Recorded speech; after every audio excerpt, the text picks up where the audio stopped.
Good morning, everyone. Mary Hall-Rayford here. Just wanted to talk for a few minutes about the candidates forum I attended last night in Macomb County. And all three candidates, Eric Chung, Christina Hines, and Tim Grimel, I believe will represent us well. However,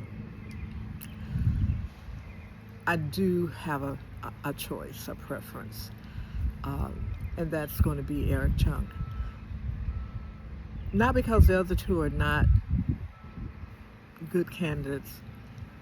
I just have a personal bias regarding some candidates who actually are not afraid of relating their experiences with other people and understanding the need for all to be represented, not just one segment or group. And in this particular case, we have candidates who are represented or endorsed by some groups that, to me, lack some credibility. But here's the thing: when we vote, we have to understand that we only get one shot. And if we make the wrong decision, it could be disastrous for the whole community. We've seen that. We've seen how the lack of understanding or being completely open to critical thinking has managed to leave this country in a really bad spot as far as I'm concerned. We have to understand who the candidate is. Are they someone we can trust? Are they someone that understands the needs of all people, not just some? Are they someone who will always be in the pockets of groups that will dictate what they do rather than have them hear the people? These are the things I think about.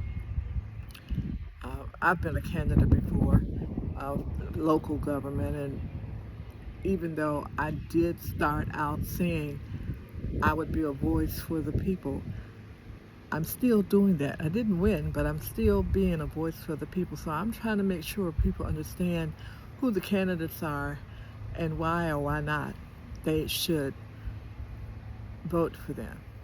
Now, I'm not trying to undermine anyone.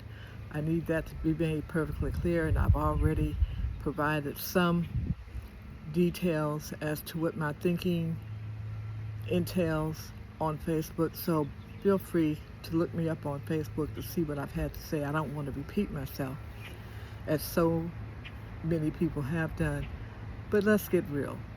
Career politicians become jaded.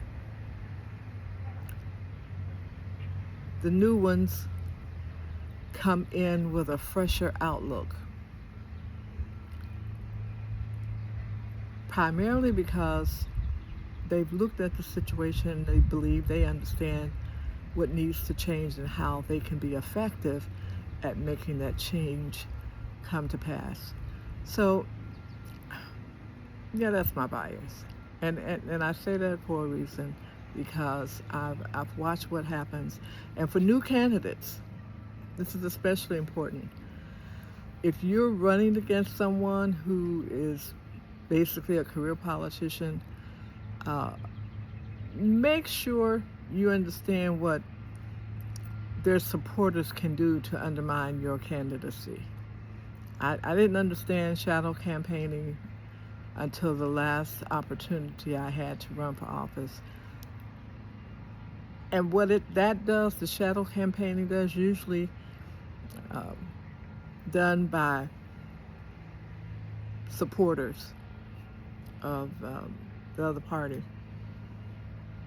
it can really be a bit devastating to know that there are people who would intentionally undermine who you are or your credibility simply because they've never taken the time to actually talk to you. So be careful and understand that that's a possibility. Um, I'm not saying people have to be nasty, but they will do it, and I know that from personal experience. But go vote, regardless of who your choice is. Get out and vote.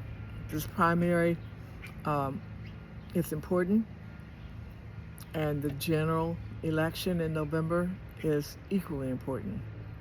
If we want to see a change in this country, we must be willing to look at all the candidates to see who would be willing to stand up for all of us and stand up to the current regime in order to get things done for all people. Make sure of that. We don't need any more crisis interventions that were not really interventions. They end up being a mess. But let's do this for the people. Let's do it for the people. Okay? Catch you again a little later. Bye.